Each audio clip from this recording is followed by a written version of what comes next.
I'm always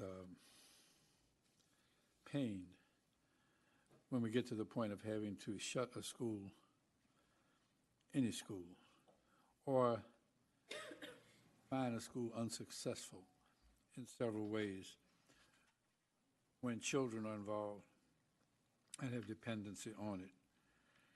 I'm just expressing my disappointment, which seems to be coming in waves nowadays with disappointments, things that I read in the paper, things that I didn't know. Should I have known? I wish I had. Wishing didn't make me any taller, but I went to play basketball anyway. So wishing is not what I'm doing here. I am just expressing that I know, I would assume many of the board members, not all of the board members, I won't speak for all the board members, I can't do that, feel when we have to deny a charter petition for a school that's already in existence. And someone said we should have done it in the first year. It's really not, I don't think we can legally do that. We can raise issues, I think, and I will compliment the charter school division on their persistence, their consistency. They didn't just show up recently and say, oh, guess what? They've been monitoring all along, I'm sure offering recommendations, suggestions. And I see people who are well-intended have come forward and spoken on behalf of charter schools that we're denying.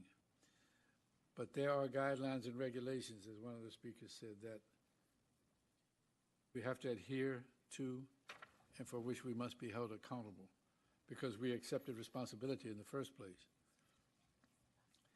And so I've looked at the data.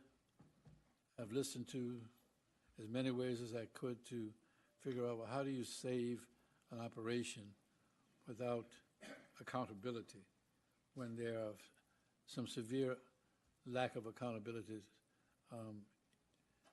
statements here and conditions here. And therefore, I am going to accept the recommendation of the Charter School Division with extreme disappointment. Not reluctance, because reluctance would mean I'm reluctant to be accountable. I got elected to be accountable. But I am saddened by this. Anytime we turn aside an opportunity to better educate our children. I think that whatever, just in the immediate, but in the long run, to have us and our charter school partners, even if they get denied, to some way resurrect themselves, maybe not as severely as the Phoenix, but to resurrect themselves in a way that makes them and their supporters able to be more effective in making sure all the details are there in the adult sense. Because I believe that the students who go to the school don't really have a great deal of knowledge or responsibility for all the adult stuff. They come to get educated. And that's what they should. And they depend upon the teachers, and they fall in love with their teachers, and the teachers fall in love with them. I know all about that. I've been in love with lots of people for lots of years.